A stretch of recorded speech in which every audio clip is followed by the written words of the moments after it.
Bible में लिखल बा, ऐसनो रास्ता होखे त आदमी के बोझ लागेला, मगर आखिर में मौवतिये मिलेला। ए घड़ी आप TWR इंडिया से प्रसारित कार्यक्रम जिंदगी का राह देखतनी। ई कार्यक्रम मौत से जिंदगी की ओर आपके ले जाए बदे हवे। कृपा करके देखी सुनी, ताकि परमेश्वर आपकी जिंदगी का रास्ता बतावे वाला ठहरस। प्रिय मित्र, प्रभु यीशु मसीह के नाम में रउआ के नमस्कार बा। ए अध्याय के शीर्षक है एलिय्याह झाऊ के पेड़ के नीचे। ए अध्याय में हमनी के देखेगे कि अहाब अपन रानी इजबेल के ई बतावताने कि एलिय्याह कौना तरी से बाल के 450 नबी सब के मार डाले और इनका स्वामी के बहुते गहरा चोट पहुंचल। उ एलिय्याह के साथ वैसा ही करे के शपथ लेताड़ी, जौना तरी एलिय्याह बाल के नबी सब के साथ कइलन। तब एलिय्याह परमेश्वर के जन बहुते डरा गइलन। उ बेसरबा से डरा के भाग के एगो झाऊ के पेड़ के नीचे सुत गइलन। उहमा उ परमेश्वर से प्रार्थना करताने कि हमार प्राण वापस लेला। उ मृत्यु के मांग रहल बाड़े। निसंदेह एलिय्याह शारीरिक और मानसिक रूप से टूट चुकल रहन, थाके के चकनाचूर हो गइल रहन। परमेश्वर पिता उनका के खूब बढ़िया खाना देताने, जौना से उ बहुते जल्दी उनका में शक्ति आ जाए, यानी कि बल मिल जाओ और साथ में उनका के गहरा और भरपूर नींद देताने। ए समय एलिय्याह के प्राथमिक आवश्यकता ई है बा। तब परमेश्वर उनका सामने एगो भव्य शानदार दृश्य प्रस्तुत करताने। उ उनका के प्रचंड आंधी, भूकंप तथा अग्नि के दर्शन करवावताने। तब उनका के एगो बहुत ही धीमा आवाज सुनाई दिहल। ई मधुर और कोमल आवाज रहल। ई प्रेमी परमेश्वर यहोवा के आवाज रहे। ई आवाज एलिय्याह के व्यक्तित्व के विपरीत रहे, चाहे उनकर लोग कठोर काहे ना हो खस जा। प्रिय मित्र, एकरा बारे में जानकारी खातिर रुआ हमरा संगे आपन पवित्र शास्त्र बाइबल निकाल ली, और जेकरा किने बाइबल नहीं के उ कृपया करके हमरा किने चिट्ठी लिखे। हम उन लोग खातिर पवित्र शास्त्र बाइबल जरूर से जरूर भेजब। तब तक खातिर रुआ सुनी, और जेकरा किने पवित्र शास्त्र बाइबल बा उ हमरा संगे निकाल ले। पहला राजा की किताब 1 अध्याय से लेके 3 पद एह तरी से बखान कर रहल बा। सुनी। तब अहाब इजबेल के उ सब बतौले जौन एलिय्याह कइले रहन कि उ सब नबी के तलवार से कैसे मार डाले। तब इजबेल एलिय्याह के पास एगो दूत के ई कहे खातिर भेजले, जब हम काल यही समय तक तोहार प्राण वही के समान ना कर डाली, तो देवता हमरा साथ ओ सही बरन ओकरो से भी अधिक करोस। और उ डरा गुलन और उठ के प्राण बचाव के भगले, और यहूदा के बेसरबा के पहुंच के उ अपना सेवक के वहां में छोड़ दिहलन। प्रिय मित्र, इजबेल जौन संदेश एलिय्याह के भेजले बाड़ी, सही में हृदय यानी कि दिल कपा देवे वाली संदेश है। अपना देश से मूर्ति पूजा से बचे खातिर ऊ अपना शक्ति सामर्थ्य के लगा देले बाड़ी और ऊ इजबेल के संदेश में बहुते डरा गुल बाड़े तथा भयभीत बाड़े। यहाँ हमरा शिमोन पतरस के बात यानी कि याद आवता जहाँ समय ऊ पानी पर चलत चलत अपना नजर के अपना प्रभु के ओर से हटा के लहर सब के ओर लगा दिले और ऊ डूबे लगले और यहाँ एलिया के भी साहस टूट गइल। ऊ वहां से दक्षिण के ओर यहूदा के बेसिरबा स्थान के भाग गइलन। बेसिरबा एगो सुरक्षित स्थान रहे। ऊ उत्तरी राज में न रहे, ई दक्षिण राज के नगर रहे। ऐसे एलिया यहाँ सुरक्षित रहन। वहां पहुंच के ऊ अपना सेवक के वहां छोड़ दिले और खुद यरूशलेम में एगो झाऊ के पेड़ के नीचे जाके आराम करे के मतलब से सूत गइलन। प्रिय मित्र, 4 पद एह तरी से बता रहल बा और खुद जंगल में एक दिन के राह पर जाके एगो झाऊ के पेड़ के नीचे बैठ गइलन। वहां ऊ ई कह के अपना मृत्यु के खातिर प्रार्थना कइलेन, हे परमेश्वर यहोवा, अब बहुते हो चुकल, हमार जान ले ला, काहे कि हम अपना पूर्वज सबसे बढ़िया नहीं की। प्रिय मित्र, अब ओह आदमी खातिर एगो बदलल स्थिति बा जौन की कार्मेल पहाड़ पर बाल के 450 नबी सब के तलवार से मार डलले रहन और अब ई आदमी एगो औरत इजबेल से डर के मारे भाग के दूसरा देश में एगो झाऊ के पेड़ के नीचे बैठ के परमेश्वर से आपन मृत्यु के भीख मांग रहल बने। एलिया के स्थिति के अंदाजा रउआ लगा सकतानी। आप एलिया के पकड़े या नष्ट करे के कोनो कोशिश ना कइलन, पर इजबेल एलिया से घृणा करत रही और ऊ उनका के जिंदा नइखे छोड़े चाहत।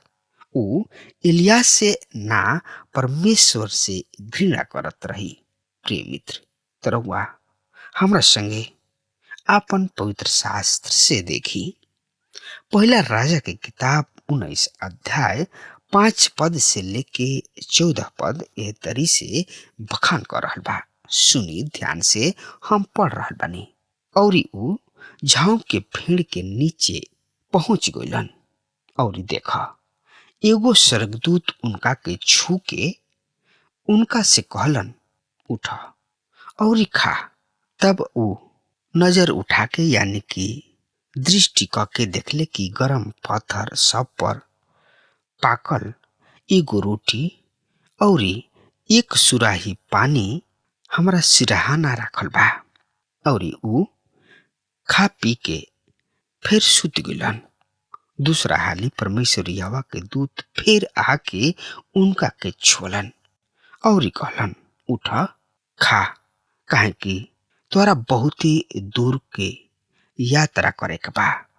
तब ऊ उठ के खइलन पियलन और खाना के बल पर 40 दिन और 40 रात चलत चलत परमेश्वर के पहाड़ होरेब के पहुंचलन। तब ऊ वहां जाके एगो गुफा में ठहर गइलन और देखा परमेश्वर यहोवा के ई वचन उनका कीने पहुंचल और ऊ उनका से कहलन, हे एलिया, तू यहाँ का कर रहल बड़ा? और ऊ कहले, सेना सबके परमेश्वर यहोवा के खातिर हमारा बहुते धुन बा, काहे कि इस्राएली सब तोहरा वाचा के त्याग दिले और तोहार बेदी सब के गिरा दिले और तोहार नबी सब के तलवार से घात कैले औरी हम ही अकेला बच गइल बानी औरी ऊ हमरा प्राण के भी खोज में बा। ऊ कहले आगे बढ़ के पहाड़ पर परमेश्वर यहोवा के सामने खड़ा होख और देखा परमेश्वर यहोवा पास होके निकलले और एगो प्रचंड आंधी से परमेश्वर यहोवा के सामने पहाड़ तड़के लागल और चट्टान टूटे लागल। फिर आंधी तूफान के बाद भूकंप भइल पर परमेश्वर यहोवा ओह भूकंप में ना रहन।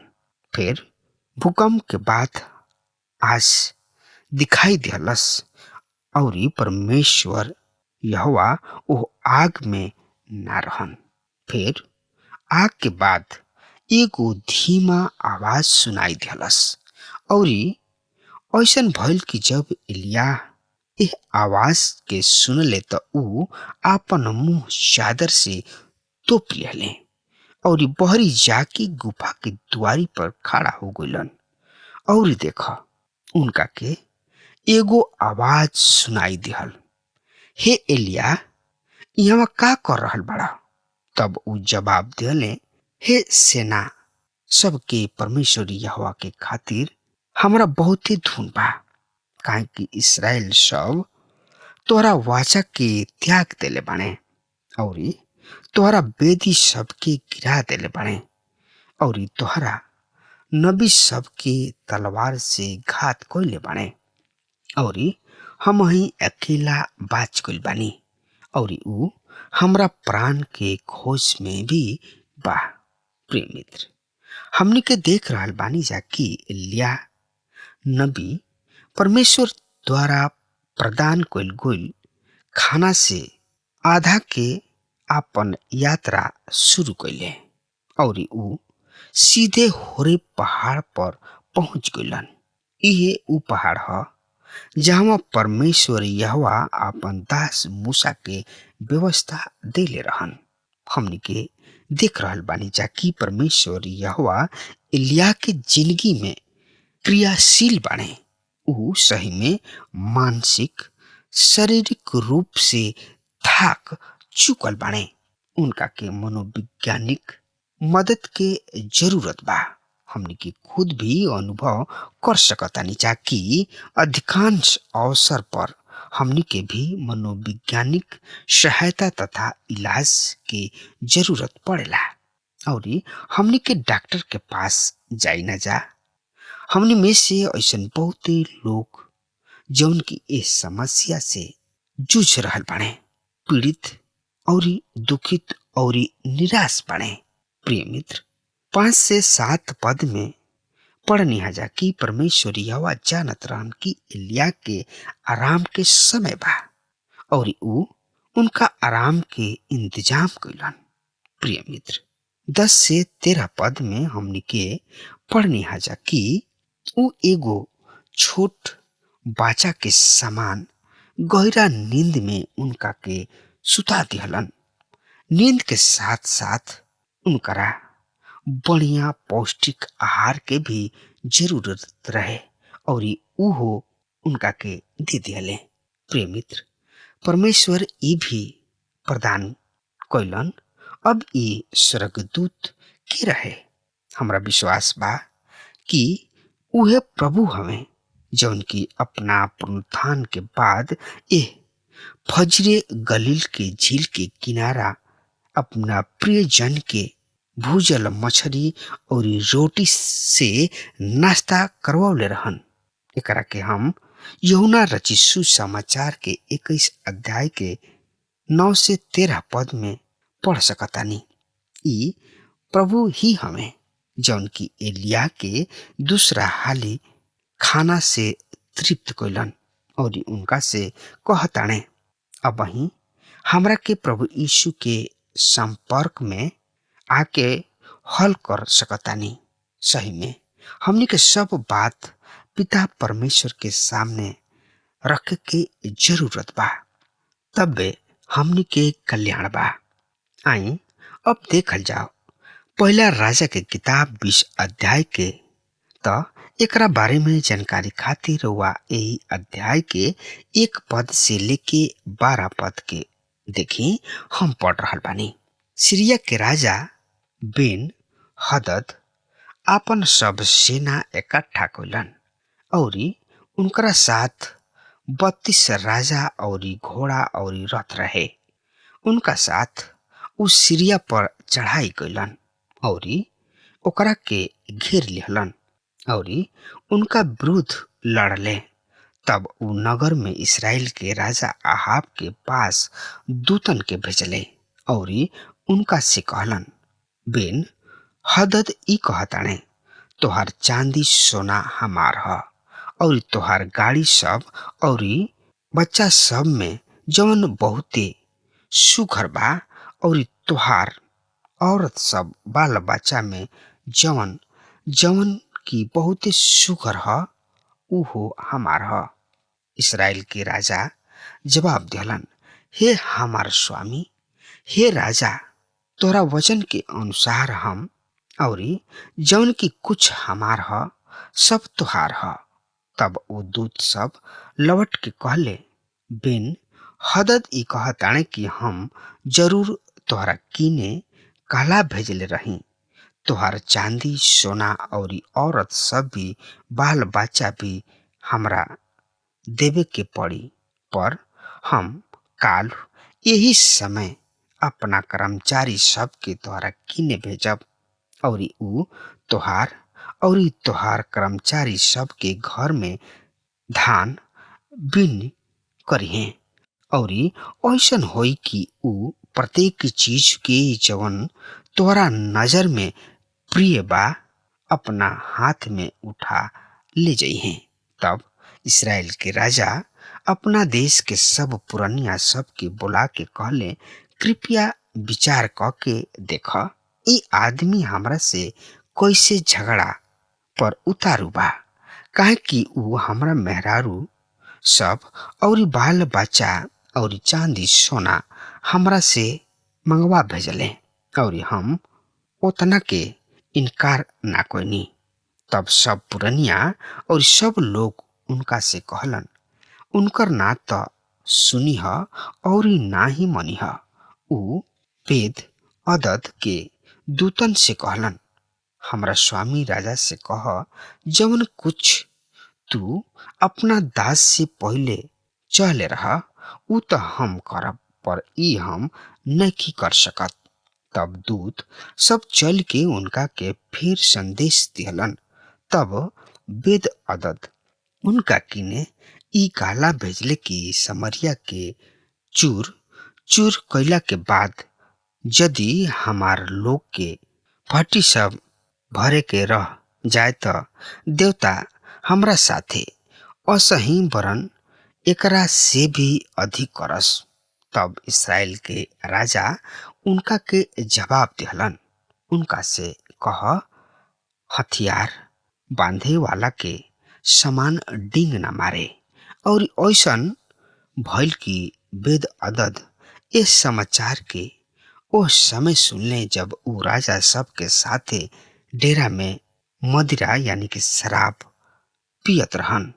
तब उ अपना कर्मचारी सब से कहले, आक्रमण के खातिर तैयार हो जा। तब उ नगर के विरुद्ध आक्रमण करे के तैयार कइले।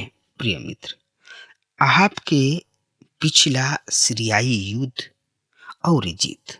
परमेश्वर अब इस्राएल पर चढ़ाई करे वाला, रुकावट डाले वाला दुश्मन पर से रोक हटा लिहले, जबकि इस समय तक परमेश्वर दुश्मन के ऐसन अनुमति ना प्रदान कैले रहन।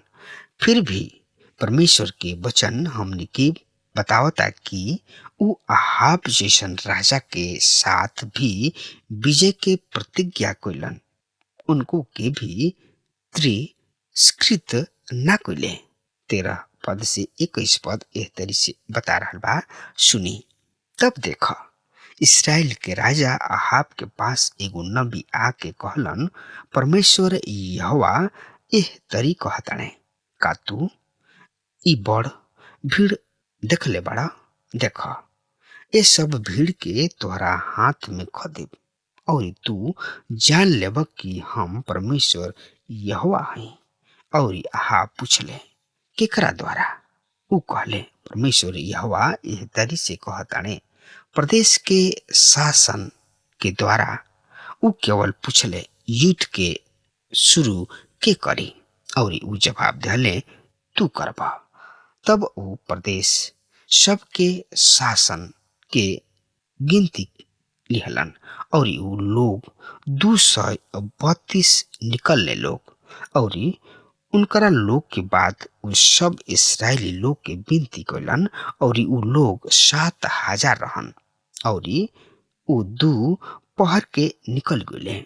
उस समय अपन 32 मित्र राजा सब के सहित वेद अदत तंबू सब में शराब पी के मतवाला होत रहन।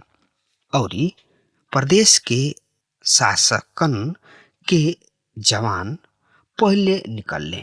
तब बिन हदद दूत भेजले और उनका से कहलन समरिया से निकल के कुछ लोग आइल बाड़े। उ कहले यदि ओहनी लोग मेल करे के निकलल होखस तो ओहनी लोग के जिंदा पकड़ ले आवा। और यदि युद्ध करे निकलल होखस जा फिर भी ओहनी के जिंदा पकड़ ले आवा। तब प्रदेश के शासकन के जवान और उनकरा पीछा सेना के सिपाही नगर से बहरी निकलले और उ अपना अपना सामने के दुश्मन सब के मार डले। और सीरियाई भगले और इस्राएल उनकर पीछा कले। और सीरिया के राजा वेद अदत एगो घोड़ा पर घोड़सवारन के साथ बच के भाग निकलने। तब इस्राएल के राजा निकल के घोड़ा और रथ सब पर सवार कैलन और सीरियाई सब के मार के बड़ा ही नरसंहार कैलन। प्रिय मित्र, ऐसन परिस्थिति में परमेश्वर द्वारा सहायता के वचन अहाब के कारण न रहे वरन अपना लोगन से अपना प्रेम के कारण रहे। सही में परमेश्वर ए आदमी के सुनहरा अवसर प्रदान कैले रहन। ऐसन अवसर हमनी के जिंदगी में आवेला हर एगो पापी के। प्रिय मित्र, अब हमार समय खत्म हो रहा बा। तब तक खातिर रउआ हमरा के आज्ञा देही। परमेश्वर रउआ के बहुते बहुते आशीष देस। आमीन। हमके विश्वास बा कि ई कार्यक्रम आप सब खातिर फायदेमंद सिद्ध भइल हुई। हम चाहतनी कि आप सब अपन अपन आशीष हमरों से बांटी। अगर आप सबके लगे बाइबल से चाहे आपकी निजी जिंदगी से कोनो सवाल होके चाहे कोनो समस्या खातिर प्रार्थना करावे चाहतनी तो हमारी फोन नंबर पर जरूर संपर्क करें। परमेश्वर आप सबके बहुत आशीष प्रदान करें और आज का दिन आप खातिर सुखद बनावे।